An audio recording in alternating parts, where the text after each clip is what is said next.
Welcome everyone. We're here at Firaxis Games in Maryland, and I'm Ed Beach, the lead designer of Civ 6, and I'm Anton Stringer. I'm a designer on Civ 6. And we're here to go through the video that was shown last week at the E3 convention, where we ran through about a 10-12 minute video that showed kind of a quick snippet of your path through a game of Civilization 6. Yeah, and we were going to have a moderator to help walk us through it today, but I think something happened to him on the way here. I don't know. Yeah, no moderator. You'll see in the video that our moderator normally is Sean Bean, Yeah. but somehow he Got lost in transit here. I don't know what happened. horrible tragedy. Yeah. So we'll have to do without Sean Bean today. So we're going to start out, and the beginning of our segment is going to be showing you a video that's sort of an homage to Civ, where it's been over the last 25 years. We're in the 25th anniversary year of the Civilization franchise, and so we feel like that's a great place to start out our Civ 6 live streams. Yeah, and a lot of memories for us looking back, too.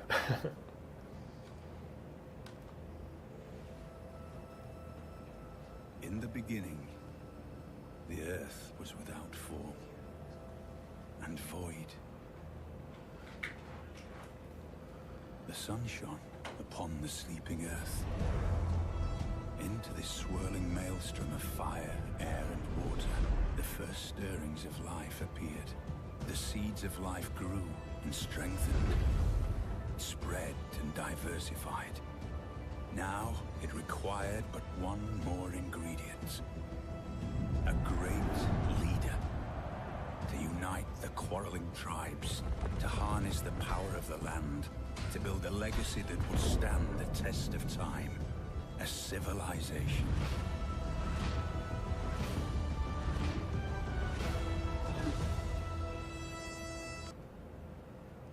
It's really cool to see all those images side by side. So Anton, which Civ game did you get a Civ addiction started with? Yeah, so I started with Civilization 3. I was in high school, and my parents were out of town, so I stayed at a friend's house, and me and the friend, we played Civ 3 Hot Seat. And we never got very far. We were always tactically planning ahead, and then my parents got back in town, so we never got to finish the game. But Civ 3 was my first Civ game. And then if you go back a little bit further, Alpha Centauri was actually the first 4X game that I played. So both Firaxis things, so it's pretty cool to be working on 6. Yeah, and Civ 3 was also the one that I dove into heavily first. And that was when I was working on the Civ 3 Conquest expansion. I did some design work, some production work, a lot of different hats that I wore on that project. But that was a really great way to get deeply immersed in how a Civ game's put together real quickly. So yeah. One of my favorite strategies back then, which I found out later on the internet, was called forward settling, is to, I'd take my Civ 3 settler out. I would scout out, find out where the AI players were, and as soon as I found their borders, I would send the settler right behind and settle and try to build my own territory as a choke point so that they couldn't get past. But sometimes my culture wouldn't expand fast enough, and my borders would have holes in them, and so they would try to settle back into my lands. I was like, no, I drew a line here. I don't want you back here. These are my lands. So that's when I would have grounds for war. Hopefully the AI had a little problem with your forward settling. So. Yeah, they did. Yeah. Okay, well, we're going to start walking through the video. Like I was mentioning before, this walks you very quickly through sort of a quick snapshot of a Civilization 6 game. So we'll start in the beginning. You'll initially just have a settler like you always start out with. Right. And we'll see the first city develop and then move on from there. Cool, let's go. And so it falls upon you to fulfill our people's true destiny. Under your leadership, we shall surely prosper. From the seeds of this small settlement. Here's our starting city. We're playing as China here. Ed, what do you think of this start location? It's good because the mountains are going to help you with some adjacency bonuses. Definitely. And the river's going to help you with the housing. So I'd say it's solid. It doesn't have any luxury resources nearby. That's true. I think that's probably the weakness. Are those whales out in the ocean? Looks like there's whales out there, yeah. Yeah, so maybe the whales are something that we're going to want to pull into our borders real quickly so we have a luxury. Yeah, I definitely agree with the mountains. They're one of the things that I like to see most in my start locations in 6. And actually, right away, there's a pretty tough decision to make because there's some stone right there, which would be great for a quarry, and that would give us the masonry tech boost. But it's also a great spot for a campus or a holy site because you got those 2 mountains right there. Right, and I think we'll see later in the video that a holy site does get placed, and I don't think it's where either you or I would have put it. So yeah. we'll talk about that a little bit. It does, yeah. Oh, our empire, our people await you. So moving on. Now the first thing you're going to build is a builder. Yeah. And notice that the builders for China have 4 figures in the 3D model on screen, on map. And that's something that we've done with the builder unit is the number of figures in the unit represents how many charges it has. So you can select the unit, look down the user interface and see how many charges it is, but it's a really easy way to tell how many charges it is looking at the unit in the world. Yeah. So he'll build a couple improvements, and you can watch that like one of the builder units gets sacrificed each time a improvement is made. Down to 3. Yeah, there goes the first one. Yeah, this is one of my favorite examples of kind of art and gameplay just meshing really well together, where we have a gameplay concept that we need to communicate, and we do it in the user interface, but there's just a really elegant way to show it in the 3D world as well. Right, and so after he finishes the quarry here, we'll be down to just a single figure, and you can look at the builds item down the bottom right corner of the UI also shows that. Okay, so now we just got to our first boost in the game. We call them either Eurekas or Inspirations, depending upon whether they're in the science tree or the cultural tree. Yeah. And one thing that we wanted to mention, this has been out there on the internet, that we got rid of some technologies from the tech tree. And I must have taken half and put it in the culture tree, right? Well, we did, and even that has been a little bit misinterpreted because I think somewhere one of the interviewers that was talking to us heard that we were doing 50% of the technology or something like that and thought that we were losing 50% of the tech tree. Well, that's actually not the case at all. Yeah. There were about 80 technologies in the tech tree for Civ 5. We have slightly knocked down the number of technologies in the tech tree, but then we've added the whole culture tree on top of that. And we went ahead and did a little quick math before we came on air today, and it's actually 50% more progression nodes than we had in Civ 5. So I think that's a good example of how this game has sort of created a very deep experience. There are lots of areas where that kind of change is evident, and just the amount of different decisions you have to make as you progress through the game is a good example of that. Yeah, and all of these technologies and civics have their own boost requirements, which is really cool. And some of them, a lot of them are very, map dependent. So it'll, for here, for example, we had stone in our starting city, so bam, that's masonry right away. But we didn't settle on the coast. If we had, we would have gotten the tech boost for sailing, but that's something that we're not going to get, at least not yet.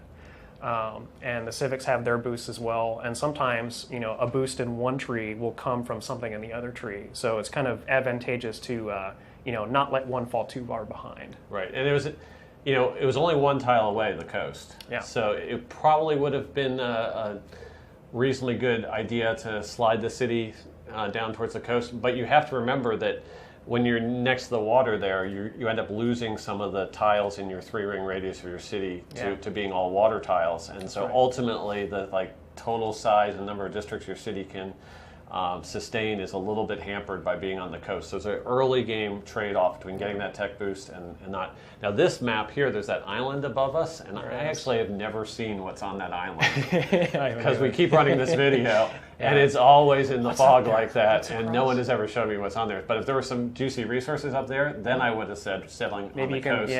Reach your culture and reaching your culture over onto the that island might have been the right way to go. Yeah, so that's a real bummer, Ed, because now our capital is never going to be able to build ships, right? Like now this is now an inland city. Wrong. Okay. Yeah, and this is information that has gotten out, but I don't think it's been talked about as much as it could be because it's very, very cool.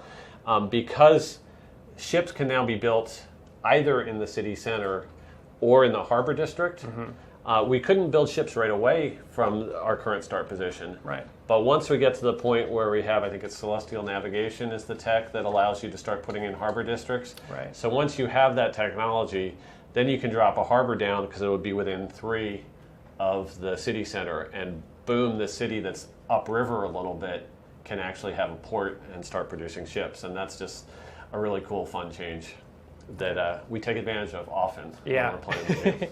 It's a nice way to, especially once you have more map knowledge later in the game, you're like, oh, actually, I should start cranking out some ships. Increasing our insight in construction. Our builders' efforts are not in vain. Beyond developing Okay, let's stop right here. And you can see down the bottom under in the panel that's partially hidden with the city details that we have a bunch of stats on the city. And just real quickly to note that there is a housing capacity of the city. Right. It has gone up from 6 that it was initially to 7. It's been through a couple of balance passes, Yeah, that's kind of thing that we're still tweaking exactly how those numbers are. But so there's like tons of room for this city to add population right now. The 7 sort of serves as a pop cap for the city based on how much housing is there. You get some housing from water, you get housing from buildings like granaries and so forth. Yeah. We haven't really given out all the details on that because we are still balancing it, but we'll be sharing that information soon. Yeah. But what happens is as your population number starts to approach that housing cap, you start to slow down in your rate. Eventually, you can kind of creep past the housing cap a little bit, but that's going to ultimately shut down the growth of your city. So you'll have to keep providing housing, places for people to live. Right. And then you can't see it at all the way we have the game paused right now. There we go. All right. Above housing capacity, you can see amenities. Right. And that's where we're measuring the local happiness of the city, where we're looking at how much are we providing in terms of luxury resources and other things that are going to make our people feel special. Our entertainment cool, complex entertainment, those kind of things. And the greater the population of the city, the more amenities you need. So that's going to be a measure of whether you're supplying an adequate number or not, and that's going to affect the overall performance of your cities in pretty much every area. Yeah, the way I think about it is like, growing your cities isn't just about having a lot of food and farms and stuff. It's this sort of triad of food and housing and keeping your people happy. Yeah. We may now make improvements. So next up, I believe we're going to get. Oh yeah, we're building a granary in the city center here. So Advancements such as all the buildings in the game go inside districts, and your city center counts as one of those districts. So here we're building our granary and our monument there to kind of some of our early game buildings to get our food and our culture off the ground. Better the lives of We wanted you to have a few buildings to build without we are having now to put a ready to district in expand place. our reach beyond our borders. And now we've created a new settler. So if I were playing this game, I feel like I'd maybe, depending on where I've scouted, like I might send them to the south. We don't have embarking yet, so I wouldn't send him to that island, and I'd want to scout it first anyway. I wouldn't send him all by himself like I showed in the video. I watched this video and I'm slightly terrified. My Civ sense tingled as well. Yeah, I was I'm like, that guy is barbarian meat.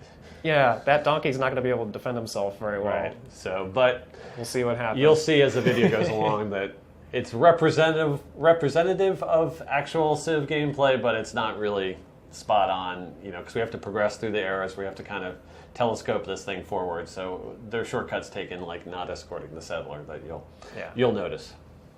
These brave settlers are ready to carry our culture into the unknown. The lands before us are filled with untold resources and dangers. And it looks like now they're going to make the decision to go ahead and settle on the sea, which is going to unlock that nice sailing tech boost, which is a nice way to go. They're not going to have as much fresh water being salty body water as if they had settled up on the river there. Right. So I might have settled up on the river and waited for the harbor to get the sailing going. But there's ways to get the fresh water later in the game as well. They do have 2 water resources here. So, I think this is a reasonable decision to settle here. Already plan on how they may rule the waves. However, and just like in previous Civs, it's not your capital city, it's the city that just got off the ground. So it's going to have some trouble. It's not going to be able to produce as well as your first city right away. So what we do in this game, which is something I often find myself doing too, is to make a trader and send the trader out to go kind of get some help from our more established cities. Right. And he's going to bring back food and production, which are like the two basic things your early city needs. So, Exactly. So the building of the trade route here is absolutely the right way to go. These traders allow us to connect. And the other cool thing the trade routes do is exchanging we'll resources see in just a between our second. cities brings with it great advances. Yeah, so as you notice, when the trade routes go between cities, they create a road as they move. And that's going to give you movement bonuses. The movement bonuses get better, the later in the game you are. So, that hill, for example, that you just went over, normally our military units would have a tough time getting over the hill. It'd take them, a turn or more. But since there's a road there, they're going to be able to whiz through that really quickly. So this would be a great kind of defensive move, even, of keeping our cities connected. Like if our capital's under attack, we can send troops from this city and vice versa. You also create roads to your neighbors that you trade with that belong to other players. So, I like to think of establishing a trade route as kind of like a measure of trust. Like if I'm deciding to trade with you and we're both in the same game, I'm making a road to you. I'm giving you some money out of this. I'm getting some money too. And, but if things go south, you could use those roads to come and invade me. Yeah. So you really got to be careful, not just with the economy, but with kind of your military strategy. Like, how am I going to lay out my roads? I really like this, though, because I kept finding in Civ 5 where you had to pay the maintenance on roads wherever they were. There was just very little incentive to push out from your empire and hook up to the neighbors. Right. There was a city-state quest that would get you to do it, but it was kind of annoying. And that was just the city-states. Yeah. It was like the other major empires were always sort of disconnected from you, and you Right. had very little incentive to ever connect those. And now you kind of can't avoid it. It just sort of happens naturally, and it just feels good.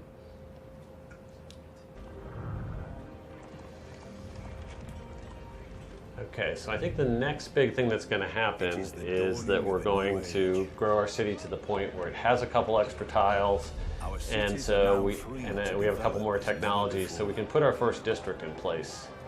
And the first one they're going to choose is the Holy Site, and we're going to see here in a second what the user interface looks like when you're placing a Holy Site. And we'll pause here, and you can see all the little blue sort of lozenge shape UI elements are showing you what the faith bonus would be for placing this district in each of these tiles. Right. And there are a bunch that are +2.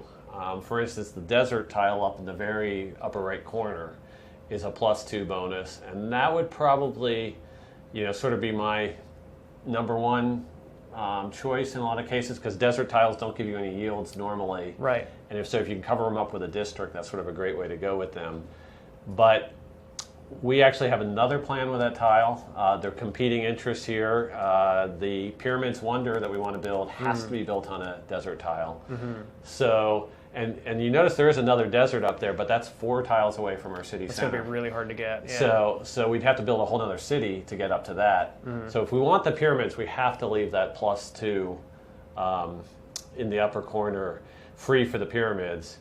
And so initially I looked at what was done in the video and I was like, they missed their +2 bonus. They only put it on a +1. This was a horrible choice. But I think given where all the +2s are, the fact that you'd have to remove your quarry to get rid of another one, and that's a pretty nice grassland tile on the coast that has a lot of good uses. It does, yeah. For instance, if you put the pyramids up there in the desert, you could use the grassland next to it for a theater district. Theater districts get bonuses for being next to wonders. Right. So they're actually going to end up putting the Holy Site down towards their other city on just a +1 faith tile, but I can kind of see why they did it. Yeah, there's no wrong decision. There's just many different priorities that are competing, which is the best part about the districts and the wonders placement. Right.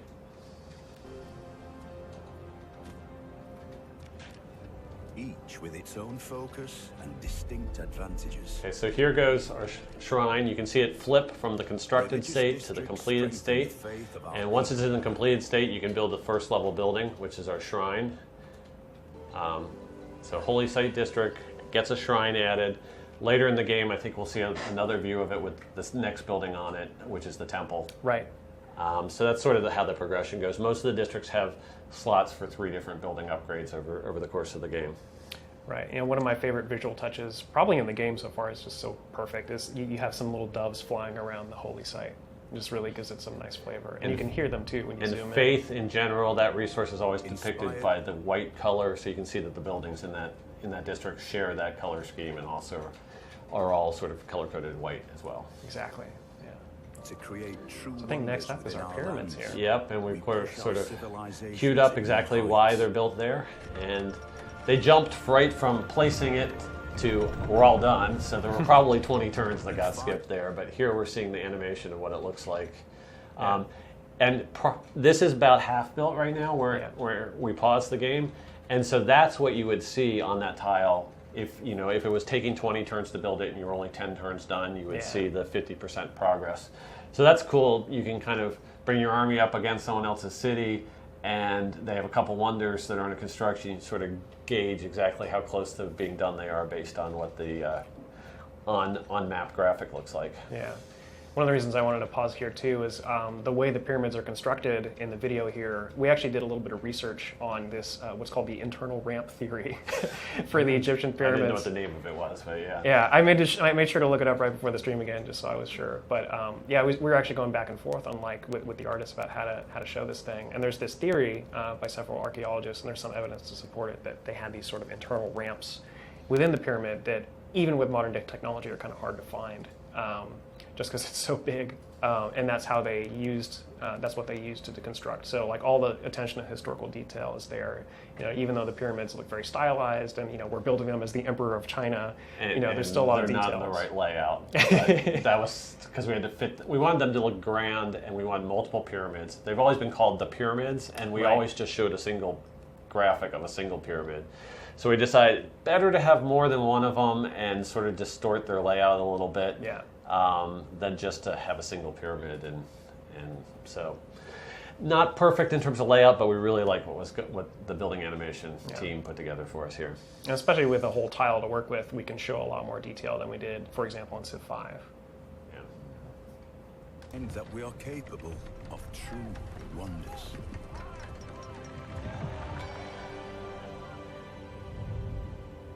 But our cities do not always need to follow the Okay, same so path. now the video is going to start talking about there's some dangerous The other focus is other more pragmatic concerns. peoples inhabiting our world with us, and we might have to protect ourselves, so we're going to put down our second district. Although actually there is a third district. You can see Harbor District attached to our city there already.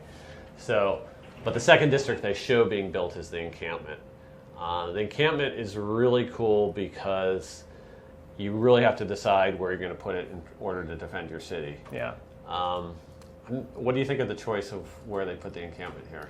I actually like it. Kind of like for the same reasons that I liked the road from earlier. It takes up a nice space in between your two cities. So, it might be able to help even if your capital is under attack far away. Your encampment here is going to be able to be part of that battle. So it's kind of covering more ground. Right, and the reason Anton's talking about that is because once you get range strikes by building walls around your city, your encampment also gets range strikes as well. Right. So not only does your city affect everything within 2 tiles, but your encampment can put a hit on any invaders that are within 2 tiles of it. Mm-hmm. So I think you're right. It's good. Normally, what I love is like in our first city, half of it was walled off by mountains, and that side was protected. So if I was building an encampment from that first city, I would put it on the other side where the mountains aren't protecting it, and then we sort of have mountains on one side and an encampment on the other. And it becomes a fortress. Really nicely fortified. Yeah. But building the encampment off this city, and that decision, usually you're going to have to make decisions like that as to which city's going to get which district, just because of the population limits that we have on districts. Right. You're not going to be able to build everything in every city. This city that's size 6 can only have 2 districts. It can have the harbor and the encampment. Mm-hmm. So probably... there are other things that need to go into the capital, and so the encampment, even though it might have provided a better fortress type of capability around the capital, this is probably just as good a place to have it anyways. Yeah. Creation of this district allows for the greater protection of our people. So we can see that's the basic encampment without any buildings. Then we add the barracks, and they just sort of I guess here the barracks under construction and then finished. Okay. Mm-hmm. And we're going to see a raiding party come in. These are some barbarian warriors. Yeah. We'll see some different barbarians in a second, and we'll talk a little bit about lot how of the fun barbarians are put together in Civ 6. Destroy all we have accomplished. Barbarian forces continually prey upon our lands. Thankfully, we are now prepared.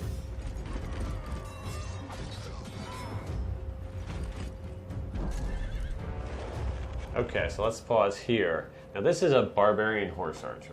Yes, it is.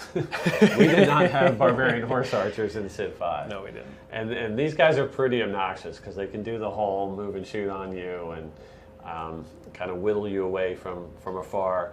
Now the way barbarians work is, we've talked a little bit about how barbarian scouts work in some of the other live streams and interviews that we've done, about how they kind of figure out where your cities are and then come back and report. Right. Once they report back to the camp, then the camp decides that it's going to put together a raiding party. And we actually have 3 different types of raiding parties depending upon where the camp's located. So you want to go through that real quick? Yeah, sure. So there are, I guess, what I call like the melee camps, the kind of standard what you might expect from a game like Civ 5, where they come up. They have melee ground units that are going to attack you. There are other camps that are kind of cavalry camps, and they will have horse archers and other things. So you might not, be dealing with the same barbarian threat every time. And the third type of camp is the naval camp. So they'll come raiding up your coast, which can be a real pain. And it's interesting because the way we set it up is, in order to get a horse barbarian camp, there has to be a horse resource somewhere on the map within a proximity of them. So right. So if it's sort of like the natural steppe, that kind of Central Asian area where it's like big open grounds and lots of horse resources there, the barbarians coming from that area will naturally be more likely to be a horse camp than one of the other types. Yeah. So even the barbarians, not just the civs, will kind of be a little map dependent and a little bit different every time. Right.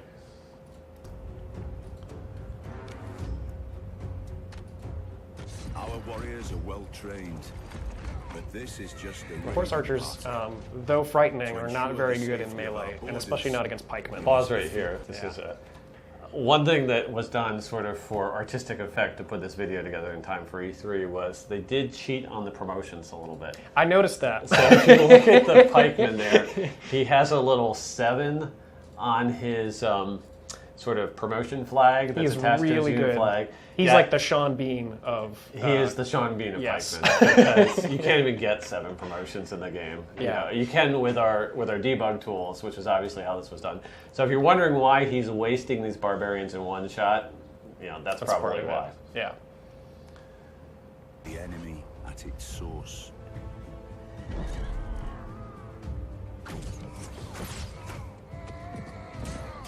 This actually looks like a nice city spot. It's got some marble, it's got some wheat. You've looked ahead in this video. Maybe. I might be setting us up for something. Yeah.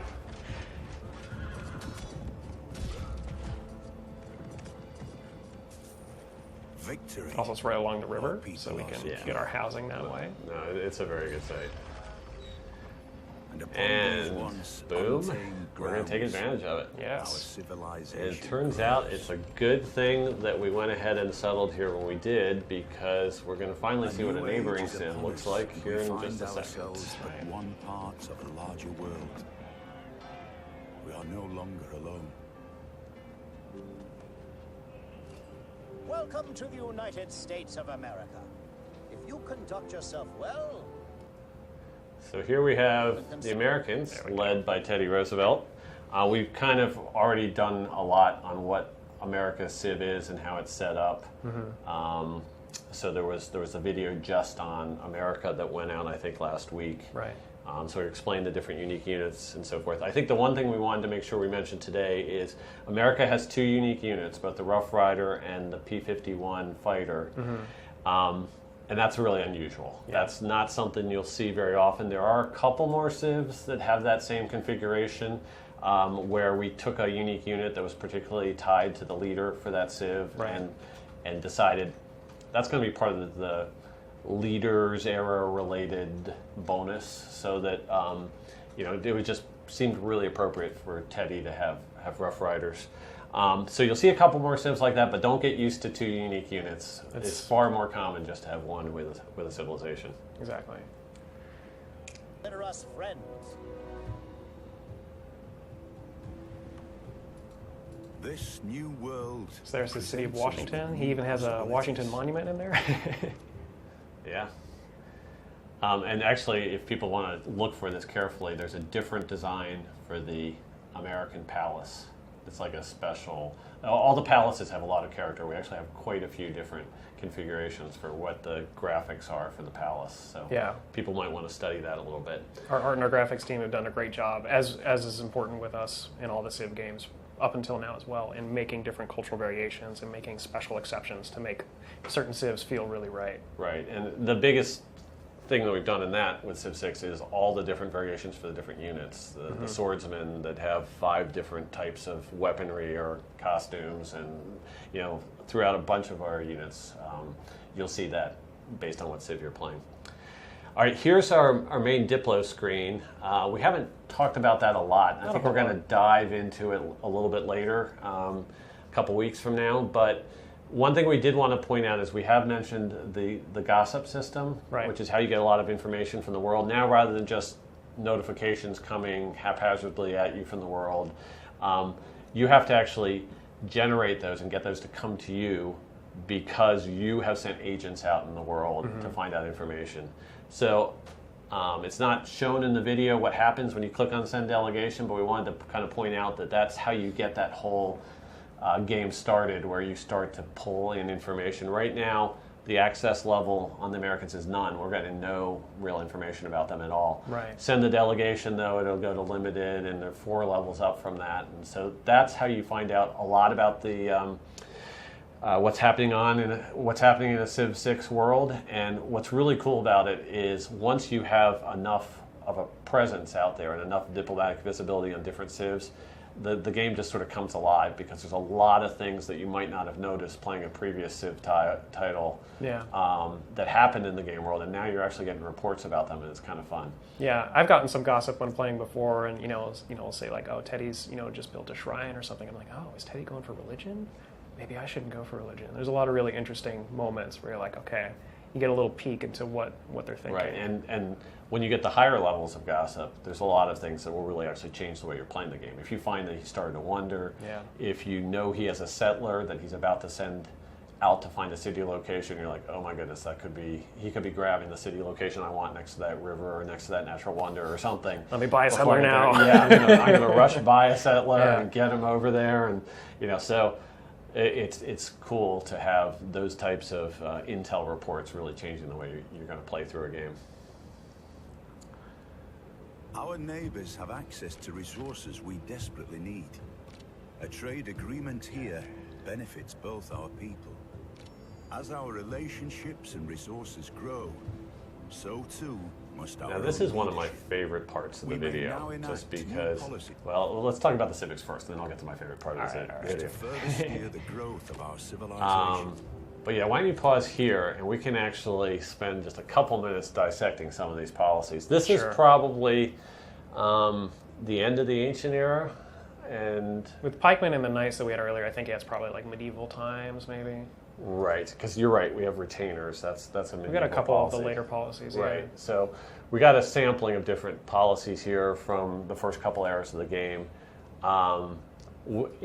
Which of those jump out at you as the ones that have been your favorites in all the playtesting we've done? Yeah. So like 2 of the first policies, I focus a lot on the economic policies. That's kind of more my play style. So the economic policy is one of the tough choices early on. Is like, do I want God King for 1 faith and 1 gold in the capital, or do I want urban planning for 1 production in every city? And I often find that even if I'm only have 1 city so far, I'll go for the urban planning just to get some buildings going. But if I situationally, God King can be very useful. Like especially if I don't have a great spot for a holy site, I don't have a lot of adjacency bonuses, but I want to play the religion game. I can pick God King, and I'll be working towards that pantheon really early. Right. So yeah, I use both of them as well. Yeah. Urban planning remains useful way later in the game than I thought it was, because just that +1 production in all cities, as you're trying to get 2nd and 3rd cities online, having an extra point of production is actually bigger than you think it is. So I find that I use that more than I expected to. But God King can be really important. If there's like religious city-state nearby, and you can get some faith out of interacting with them, right. then maybe you don't need God King. If you're playing as a civ where a religion is not a particularly important part of some of your bonuses, maybe you can skip it. But if you need to beeline to a religion, I like having that option there to get the faith going right away. For sure, yeah. I also kind of like you don't get a diplomatic policy slot right away, but once you unlock your first government, as we have here, or your first advanced government, I should say, there's this choice between charismatic leader and diplomatic league, and those are kind of both also situationally useful. The league one will, if you're by a lot of city-states, you start sending envoys to them. It lets you count your first envoy as double, which is very useful kind of early in the game. But once you've kind of explored your city-states and stuff, I usually switch back to charismatic leader to kind of get more of a generalized bonus. Right. And Revelation, we have to mention that's a really important policy because also with the religion game, that's how you rush to the religion game. Yeah. And you can actually slot that in and start getting great profit points even before you finished your holy site. You really need the holy site to found the religion, but you do. But if you plan ahead, Revelation can really accelerate you there. So getting to a government that has a wildcard slot pretty early is an important move. Or if you manage to get a wildcard slot in some other way. Yeah, how would that happen? We don't know. That would be an interesting idea, though, wouldn't it? It would, yeah. Okay. All right, let's keep going.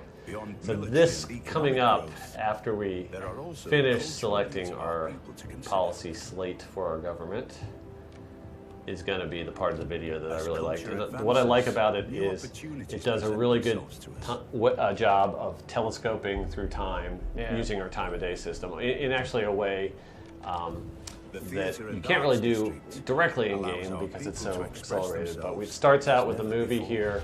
Right after we build the amphitheater, then the Great Library comes online, and then it rolls right from the Great Library into this whole sort of montage of fast forwarding. Fast forwarding through time. So there's just so many good examples of what the game world and the graphics look like with the evening, and early morning, and even nighttime graphic settings. Yeah. Just before that, I want to pause here and just point out, you guys probably have already heard this, but this is the Great Library as it's being built in our city. The bottom left corner, you can see the amphitheater that we just built. Above it, you can see the campus and the library. Not so great now by comparison. And the lake, the oasis there in the background, you can see the shine of the sun as the time of day is advancing, which is just beautiful. And the Great Library is still really important if you're playing the technology game, but we did consider that the Great Library is something that was more of a cultural decision rather than a technological one. So you unlock the Great Library by the civics tree. Right. And that's if you don't have that culture science balance going, there are going to be opportunities you've lost. I'd like to try for the culture science balance, unless certain civs I play with, I'll skew one way or another. But in general, it's sort of the most comfortable to play with a good balance of both. Mm-hmm. So now we're in the industrial age. Our cities are beginning to change dramatically. We still have our districts from earlier, but we have a couple more improvements and things coming online. So in this shot here, to the left of the city center, you can see there's a lumber mill. And then to the northwest of that, we have our fort. We've discovered another civilization up there, so we are kind of taking defensive measures. You'll notice right next to the fort, Cleopatra there has placed her encampment. So this is our encampment was a little more conservative, covering 2 cities. This is a very aggressive encampment placement. And sometimes I will do this because it's fun. You basically, my enemy's that way, let me put an encampment right next to them. On the border. Yeah, so that's another valid choice. And then to the right of our city center is our entertainment complex, which is going to help with those amenities and keeping our people happy. Yep. Now, more than ever, we must make the most of what land and resources. And they're putting an industrial zone down here. There's only a +1 adjacency bonus to that, and that's because there aren't any natural resources that have been revealed right there. Right. I think actually later in the video it reveals them there. It's sort of like the video is a little bit jumping ahead and has some forethought or something about how it's almost how like things knows what's going to happen. Yeah, Sean Bean is a great advisor. Yeah, he can see it all. He's consulted the Oracle. He has. and found out where the strategic resources are going to go. Yeah. So you'll see some oil and coal pop up around the city. Sort of movie magic here. Industrial district is key to maximizing our production capabilities. But these mechanical marvels require The workshop and the factory are the first two buildings to go now into as the industrial valuable as zone. food in this industrial age. Just starting to build some oil wells While on we our are kind of fortunate, outskirt neighborhoods other there. civilizations are We not. haven't done anything extra to They protect view our ourselves from our prosperity neighbor, have we? No, we got the fort there, but we got nobody in it. Uh-oh. Yeah. It It might have been the lack of military units that had pushed her over the edge here. Yeah, that's her agenda. She likes to be buddy-buddy with those strong military players. Yeah. And it looks like we just have a single musketman on the border there. She's going to have several musketmen and cavalry all coming at us here. So we're pretty in trouble in this particular moment. Our juicy cultural buildings and the holy site there, the commercial hub beneath that, they're just all going to get pillaged. We're just in trouble. And then we have another industrial zone up here that's not in good shape either. Still, The pyramids are safe though. They kind of got tucked away back there far enough. not Now, just somewhere outside this video, we had an army tucked away. I don't know whether they were fighting in foreign lands or just we decided to put them all facing towards Teddy Roosevelt and had forgotten about this side of our empire. So you'll see here in the empire that we come sweeping back in with a pretty good force. They were having a parade with the American Army over in Washington there. That was probably it. So here, our earlier encampment placement is turning out to be very beneficial. Sean Bean got it as well. And we got some infantry units, which are higher tech. So they're going to be able to clean up these musketmen pretty well, as are the giant tanks. And just like we were talking about before about how you could build naval units right out there onto your harbor, that was an example of how military units in a city that has an encampment get immediately built on the encampment. So you sort of have this like built-in muster point outside your city for your army to organize around. Right. But in this case, that's really helpful because since the encampment was between our two cities, it let us create new troops that would gain experience very quickly because they were built in an encampment, and they'd be available to defend either one of the cities quickly. Yeah, they could mobilize very quickly to the front line. So now we've put down that first invasion wave, and we're going on the offensive. So this is her capital of Giza. must be She's got a absolute. fort there, and some farms. But we have our battleship off the coast there. We have our bombers destroying the fort, destroying the farms. And there's our artillery unit. And notice that strategic bombing of specific tiles is certainly possible here.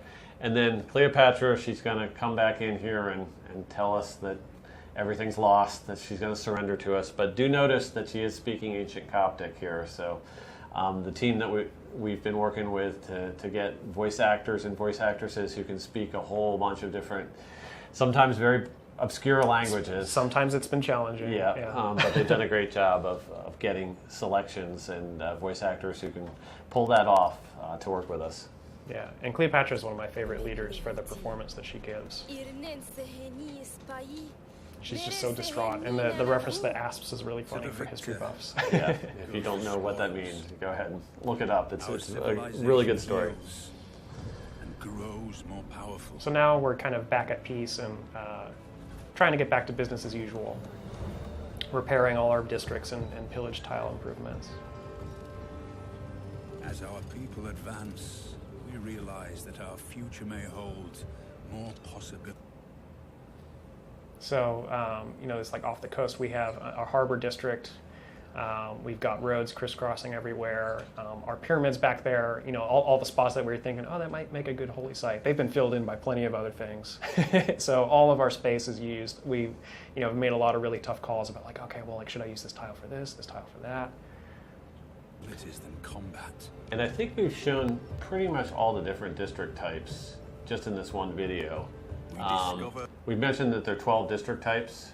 Just for fans to have fun trying to put together that list. It's 12 district types, not including the city center. Right. So there actually are 13 district types if you count the city center. Right.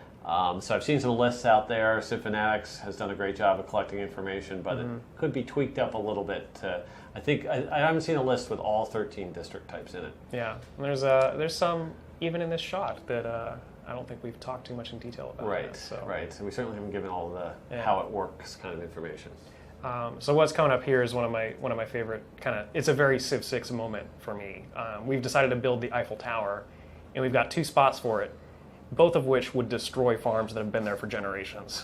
So we've got to make a call here. I was like, well, this has been farmland. It's served us very well, but it's next to the city center. We're bustling. We're industrial. It's time for the farm to go, and it's time for the Eiffel Tower to be raised. Right. And we make sure that you can get food to your late game cities, but there are plenty you of don't other need ways. as many tiles of farmland late in the game as you do early. Achieve greatness.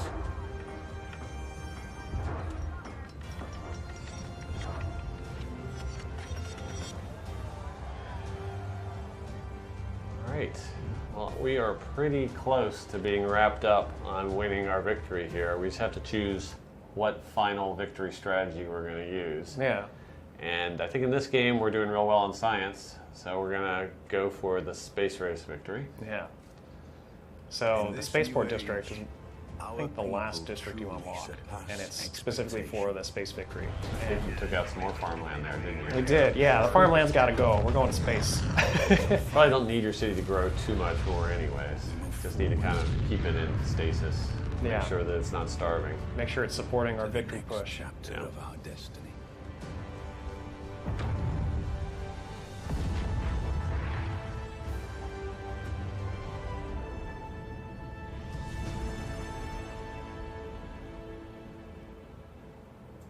All right. So we have until October. So we're going to have to fill some of that time with more live streams, I think. I think we will, yeah. So you guys will see us back again periodically between now and October. We really thank you all for joining us today. We'll have to figure out what happened to our narrator and maybe get a narrator back for next time, or at least a moderator. Right, yeah. But it's been fun, and we'll talk to you guys soon. Thanks.